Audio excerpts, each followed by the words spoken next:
بسم اللہ الرحمن الرحیم۔ السلام علیکم ورحمۃ اللہ وبرکاتہ۔ ناظرین اکرام، پچھلی سیٹنگ میں ہم نے یہ بات کی تھی کہ جو ابو سفیان کا قافلہ تھا وہ جو شام جا رہا تھا تو شام جاتے ہوئے تو وہ بچ گیا تھا، اور جب وہ واپس آ رہا تھا تو اس وقت جو ابو سفیان تھا، جو امیر قافلہ تھا، وہ اپنے اس قافلے کو لے کے جو ہے نا بہت الرٹ تھا اور آس پاس کی خبریں مسلسل لے رہا تھا۔ ایسے ہی ایک دن میں وہ جو ہے اپنے لشکر سے ذرا آگے گیا اور وہاں مجدی بن عمر کے ساتھ ملاقات کی، اور مجدی بن عمر سے پوچھا کہ کیا تم نے یہاں پہ کوئی خلاف معمول، کوئی بات، کوئی واقعہ، کوئی لوگ دیکھے یا نہیں دیکھے؟ تو مجدی بن عمر کہنے لگا کہ میں نے کوئی خلاف معمول بات تو نہیں دیکھی، البتہ یہ ہوا کہ میں نے دو لوگوں کو دیکھا، دو سواروں کو دیکھا کہ وہ آئے اور وہ جو سامنے ٹیلا ہے وہاں بیٹھے اور اپنی سواریوں کو بٹھایا، انہوں نے اپنے مشکیزے پانی سے بھرے اور پھر وہاں سے واپس چلے گئے۔ تو ابو سفیان نے جب یہ بات سنی تو فوراً اس جگہ پہ پہنچا، اور وہاں پہ اونٹوں کی مینگنیاں پڑی ہوئی تھیں، ان کو اس نے اٹھایا اور ان کو کھولا تو اس کے اندر سے جو ہے وہ کھجوریں برآمد ہوئیں۔ تو فوراً کہنے لگا کہ یہ تو یثرب کا چارہ ہے۔ تو ابو سفیان جو ہے وہ فوراً اپنے قافلے کے پاس گیا، اور قافلے کے پاس جا کے اس نے جو ہے اپنے قافلے کا رخ مغرب کی طرف موڑا، اور بدر سے گزرنے والی جو کاروانی شاہراہ تھی اس کو بائیں طرف چھوڑ کے جو ہے وہ اپنے قافلے کو نکال کے لے گیا۔ اور جب اس کا قافلہ بڑی کامیابی کے ساتھ جو ہے وہ مسلمانوں کے ہاتھ آئے بغیر نکل گیا، تو اس نے اس کامیابی کی خبر جو ہے وہ اپنے جو کفار تھے مکہ میں موجود، جو تیاری کر کے جنگ کے لیے نکل رہے تھے، ان کو خبر بھیجی کہ اب تم جو ہے وہ واپس مکہ جا سکتے ہو، اور جو ہے میں قافلے کو بچا کے لے آیا ہوں۔ اور یہ خبر جو اہل مکہ تھے ان کو جحفہ کے مقام پہ ملی تھی۔ اس کے بعد جب یہ خبر اہل مکہ کو ملی تو جو ہے تمام اہل مکہ اور بہت سارے سرداران قریش اور دیگر کا یہ خیال تھا کہ اب ہمیں جو ہے وہ جنگ کے بجائے واپس مکہ چلے جانا چاہیے، کیونکہ ہمارا قافلہ کامیابی کے ساتھ اپنے جو ہے وہ سفر میں رواں دواں ہے، اپنی منزل کی طرف رواں دواں ہے۔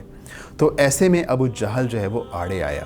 اور کہنے لگا کہ نہیں، یہ تو ممکن نہیں ہے، اب ہم اپنے گھروں سے نکل آئے ہیں، ہم یوں کریں گے کہ بدر کے مقام پہ جائیں گے، وہاں جا کے ہم 3 دن قیام کریں گے، ہم جو ہے اونٹوں کو ذبح کریں گے، اس کا گوشت پکائیں گے، دوسروں کو کھلائیں گے، خود بھی کھائیں گے، وہاں پہ جو ہے جو لونڈیاں ہوں گی وہ ہمارے لیے گانے گائیں گی، اور اس طرح جب ہم وہاں قیام کریں گے 3 دن تو ہماری دھاک، ہمارا رعب و دبدبہ وہ پورے عرب پر پھیل جائے گا۔ اور جب اس نے یہ بات کی تو بہت سارے لوگ اس بات کے اگرچہ خلاف تھے، لیکن انہوں نے خاموشی اختیار کر لی ابو جہل کے سامنے۔ اخنس بن شریق ایک ایسا سردار تھا کہ جس نے کہا کہ لوگو، اب تمہیں جو ہے جنگ کے بجائے واپس مکہ لوٹ جانا چاہیے، اور اس نے اپنا جو قبیلہ تھا بنو زہرہ اس کو ساتھ لیا، اور ساتھ لے کے ابو جہل کا ساتھ چھوڑ کے وہ مکہ پہنچ گیا۔ اور یہی وجہ ہے کہ جو اخنس بن شریق ہے اس کی جو ہے وہ پوری عمر ایک تعدیر، ایک لمبے عرصے کے لیے تعریف و توصیف اس لیے کی جاتی رہی کہ اس نے اس موقع پہ اپنے لشکر کو جنگ سے بچا لیا تھا اور جو ہے بحفاظت مکہ پہنچ گیا تھا۔ جو بنو ہاشم تھے اس کے بھی بہت سارے لوگ اس جنگ میں شریک نہیں ہونا چاہتے تھے اور واپسی کا ارادہ رکھتے تھے، لیکن ابو جہل نے ان کو برا بھلا کہا، ان کو بہت ساری باتیں سنائیں جس کی وجہ سے ان کو وہاں رکنا پڑا۔ اس کے بعد نبی کریم صلی اللہ علیہ وآلہ وسلم جب وادی زفران کے مقام پہ پہنچے تو اللہ کے نبی علیہ الصلوۃ والسلام کو خبر ملی کہ جو ہے وہ لشکر تو واپس لوٹ گیا ہے، قافلے کا جو جس پہ مال تجارت تھا وہ تو واپس چلا گیا ہے، البتہ دوسرا لشکر جو لڑائی کے لیے، جنگ کے لیے نکلا ہے، وہ اپنے منزل کی طرف رواں دواں ہے اور وہ ہمارے ساتھ لڑنے کے لیے آ رہا ہے۔ تو ایسے میں اللہ کے نبی علیہ الصلوۃ والسلام کو جو ہے بہت حد تک یقین ہو گیا کہ اب جو ہے وہ قتال، جہاد اور لڑائی کا وقت آ گیا ہے۔ تو ایسے میں اللہ کے نبی علیہ الصلوۃ والسلام نے فیصلہ کیا کہ اب ہمیں جو ہے اس لشکر کا سامنا ضرور کرنا چاہیے، کیونکہ اگر اس لشکر کو بدر میں آ کے وہاں رکنے کی آزادی دی جاتی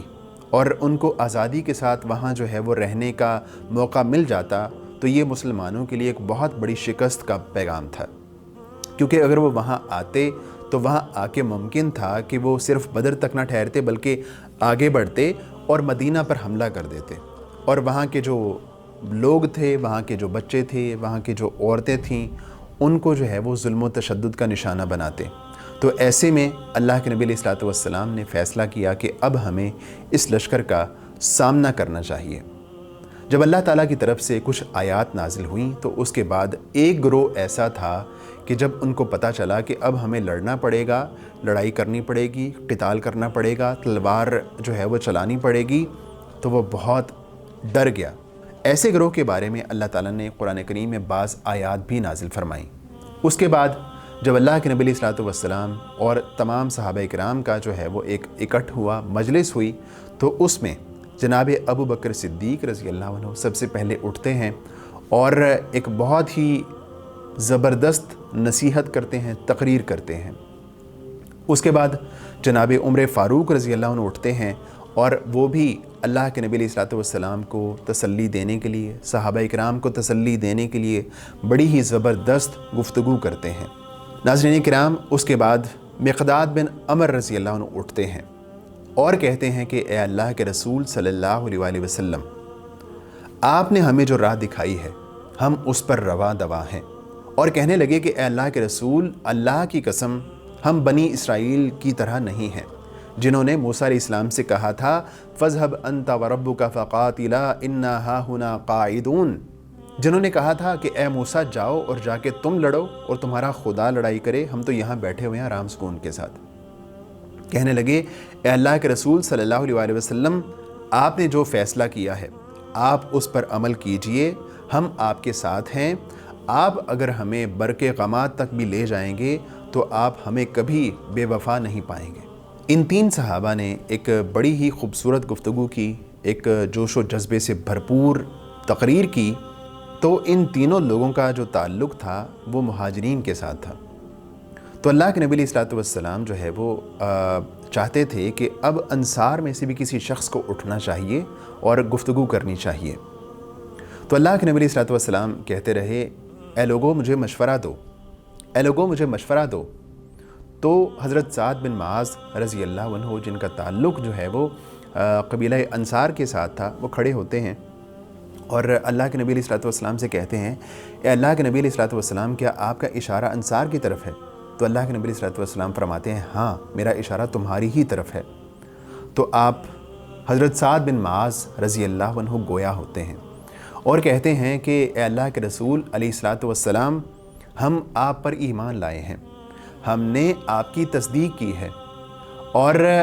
ہم سمجھتے ہیں کہ آپ جو ہے، آپ اور آپ کا دین جو ہے وہ حق پر ہے۔ اے اللہ کے رسول علیہ الصلوۃ والسلام، آپ نے جو ارادہ فرمایا ہے آپ اس کے مطابق عمل کیجئے۔ آپ اگر سمندر میں کودیں گے تو ہم میں سے کسی شخص کو پیچھے نہیں پائیں گے، ہم بھی آپ کے ساتھ سمندر میں کود جائیں گے۔ اے اللہ کے رسول علیہ الصلوۃ والسلام، ہم جنگ میں پامرد اور لڑنے میں جواں مرد ہیں۔ اے اللہ کے رسول علیہ الصلوۃ والسلام، ہو سکتا ہے کل کو جب ہمارا دشمن کے ساتھ سامنا ہو اور اللہ تعالیٰ آپ کو ہماری بہادری کے ایسے جوہر دکھائے کہ آپ کی آنکھیں ٹھنڈی ہو جائیں، تو اے اللہ کے رسول علیہ الصلوۃ والسلام، آپ نے جو ارادہ کیا ہے اس کے مطابق عمل کیجئے، ہم آپ کے ساتھ ہیں، ہم آپ کو کبھی تنہا نہیں چھوڑیں گے۔ تو اللہ کے نبی علیہ الصلوۃ والسلام نے جب سعد بن معاذ رضی اللہ عنہ کے یہ الفاظ سنے، یہ جملے سنے اور یہ تقریر سنی، تو اللہ کے نبی علیہ الصلوۃ والسلام بے حد خوش ہوئے۔ تو اللہ کے نبی علیہ الصلوۃ والسلام فرمانے لگے کہ چلو اب آگے بڑھو، اب جو ہے ہمارا دشمن کے ساتھ سامنا ہوگا۔ اس کے بعد کے حالات و واقعات پہ انشاءاللہ ہم بات کرتے ہیں آئندہ ایپیسوڈ میں۔ ابھی تک کے لیے اجازت دیجیے، اللہ حافظ۔